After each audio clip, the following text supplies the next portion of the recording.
Hi guys!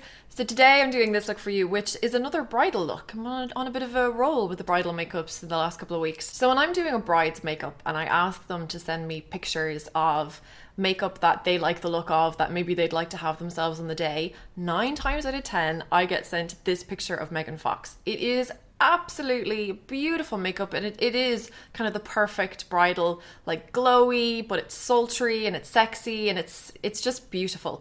So I can't actually show you the picture here in this video for copyright reasons, but I will have it in my blog post if you want to see what I'm talking about.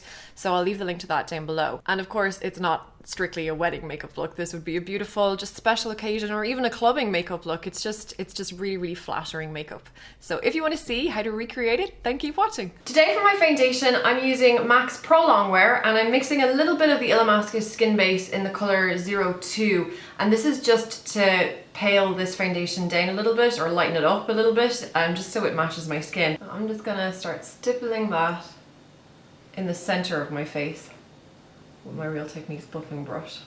So the image that I'm working from of Megan is, her skin is just like flawless. She almost looks like her skin is made of plastic, but in a good way, if that makes sense. Like, it's absolutely beautiful. And there is kind of a balance that you need to strike with your wedding makeup or with bridal makeup, and any kind of makeup where you know you're going to be getting your photo taken. You have to balance it between makeup for photography and makeup for real life. So you have to have enough on that you'll see it in photographs and your skin looks beautiful in photographs, but you also don't want to look like you're wearing a mask in real life. So once I've got an even layer all over, I'm going to take my Real Techniques complexion sponge and go on one of the round edges and just bounce, bounce, bounce, just to make sure I don't have any streak marks. So the foundation's really, really well kind of blended into the skin. I'm only going to put concealer on any areas of redness and blemishes now, and I'll leave the concealer under the eyes until after the eyeshadow is done. So for my blemishes, I'm going to be using my MAC Studio Finish Concealer. So this is the little pro palette you can get, and I'm just going to mix. I'll just like dib and dab between these 4 colors to try and get a good match. I'm in or around an NW20 though. So I'm just gonna dab that onto any blemishes or marks that I want to conceal. I'm using my Deluxe Crease Brush by Real Techniques, which is nice and soft. And I'm going to leave the skin at that, so I'll do powder and everything else after the eyeshadow is done. But before I go into eyeshadow, I'm just going to fill in my brows. And today I'm going to use brow powder. And I really like brow powder actually, even though I don't use it that often in my videos. But I really like it, especially for a wedding, because it gives you that definition, but it's still soft. And it generally lasts really well because it's dry. So I'm using the Anastasia brow powder, and I have the color Caramel, which has that nice kind of warm tone in it, which obviously works with my hair, but you'd want to avoid this if you don't have a red tone in your hair. And I'm using a Sigma brow brush to apply that. This is the E75. It's a really nice angle brush.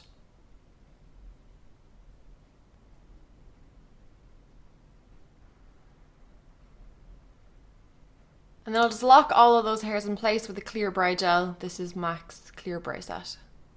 Let's move on to the eyes. So the first thing before we do anything, let's prime. I'm using my NARS Pro Prime. Obviously, use primer. Keeps your eyeshadow on all day. First, I'm going to highlight my brow bone, and I'm using Mylar for that, which is a really light color, but it should still show up on me even though I'm very light.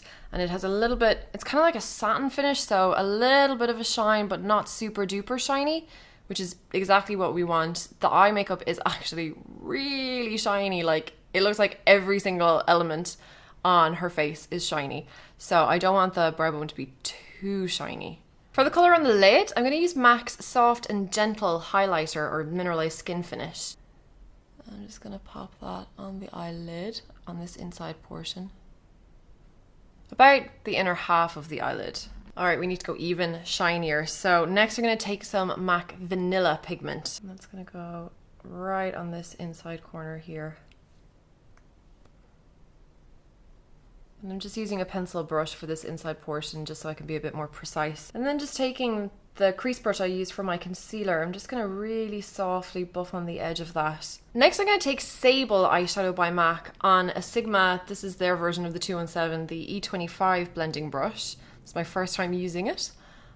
And I'm just going to tap that from the outside in to meet the Soft and Gentle on the inside corner. So Sable on the outside half and Soft and Gentle on the inside half. And then I'll take whatever is left on the brush and just blend that up a little bit. On the lower lash line, it looks like she has a kind of a goldy bronze eyeliner just on that waterline. So I'm going to take one of the Essence Long Lasting Eye Pencils in the color Bling Bling. And this is an awesome metallic eyeliner pencil. It's very, very soft, so it transfers really well to the waterline. And then I'm going to take some Omega eyeshadow and a clean pencil brush and just smudge, just to soften a little bit down there and blow it out a bit. And just to intensify that gold on the lower lash line, I'm going to take Woodwinked by MAC on that same pencil brush. And this is just going to go kind of in the middle. There's going to be a whole mess of eyeshadows in this look. It's just one of those looks, like it looks like she has like 10 different colors on her eyes, but they're all just blended really softly together. So although when you kind of look at it first, it looks really simple, it's definitely not simple.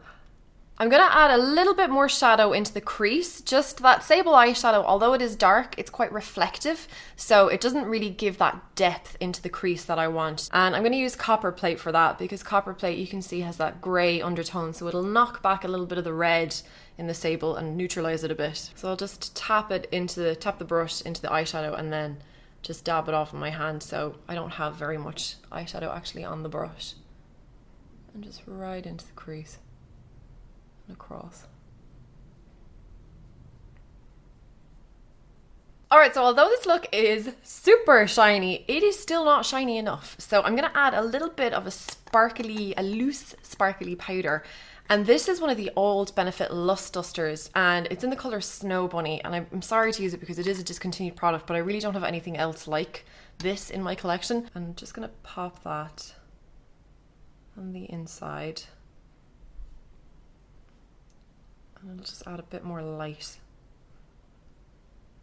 I'm just kind of using my finger to tap that onto the inside corner and then across.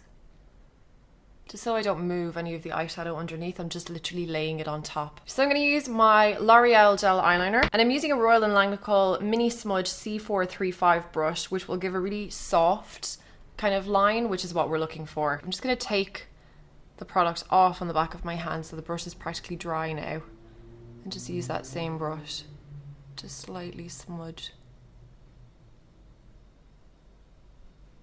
I'm going to go back into Copper Plate and a pencil brush again and just darken this very outside section here and kind of smudge it into the eyeliner.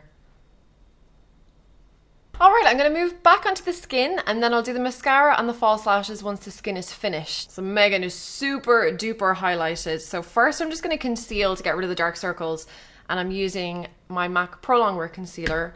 I do use this an awful lot for bridal makeup, I've said it before, it just lasts really well.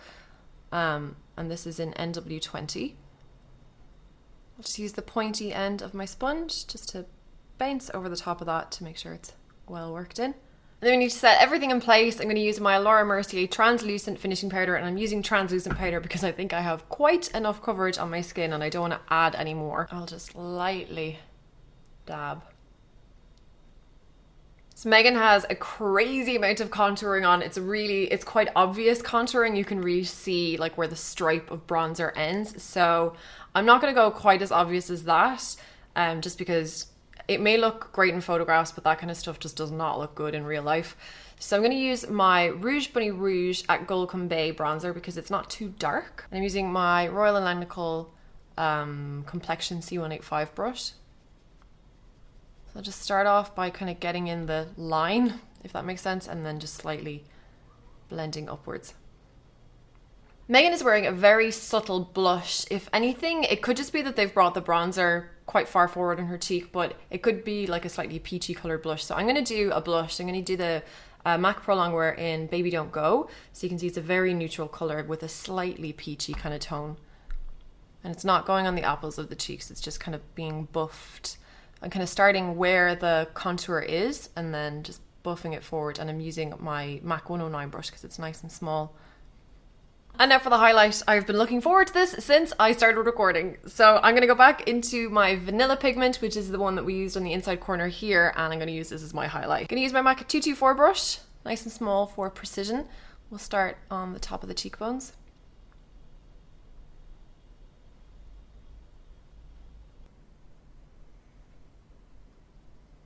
and a little bit near the end of my nose. Not quite at the very end of my nose because I don't want my nose to look any longer than it is, but near the end of my nose.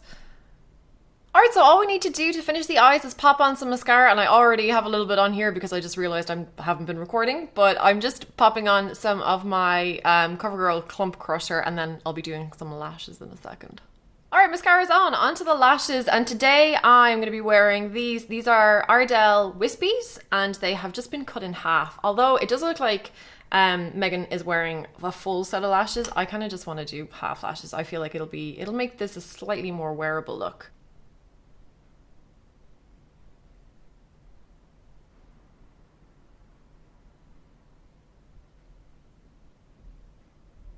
And then just pop some black eyeliner along the glue just to make sure they are well disguised. Onto the lips, and she is wearing just the most gorgeous peachy nude color, and she just has such beautiful lips. It kind of makes me want to vomit. I am first gonna line my lips with my favorite, my Inglot 67 Soft Precision Liner. So this just gives me a lovely kind of natural base and gives me the ability to overdraw my lips a little bit too. And for my lip colour, I'm going to use MAC's Shy Girl. So just that lovely, peachy, not quite nude, but pale. And then for gloss on top, I'm going to use one of the Stila lip glazes in the colour Kaleidoscope, which is a peach that has really, really tiny bits of gold shimmer through it. And that's the finished look! So I really hope you like how this came out. I love how it came out. It is a little bit more complicated than maybe you would think just by looking at the inspiration image, but I think it's totally worth it, and it's definitely not like an everyday look. It is a special occasion makeup, but it's super duper flattering, and I feel very sexy right now. So if you did enjoy this video, don't forget to give me a thumbs up, and don't forget to subscribe for more celebrity inspired tutorials, as well as a whole other host of beauty related videos. I upload every Monday, Wednesday and Friday. Thank you so much for watching, guys. I really, I know I say this all the time, but I really genuinely do appreciate it, and I appreciate all your support and all your hilarious comments and your heartfelt comments and your lovely emails, and I love you all very much. And I don't know why this has gotten so mushy all of a sudden, but I'm gonna leave it here. Thank you so much for watching, and I'll see you very soon. Bye! It is time for my monthly favourites for May, and I haven't got a huge amount of products this month, but the ones that I have are quite interesting and quite different as well. So yeah, let's just get into it. So first, I have got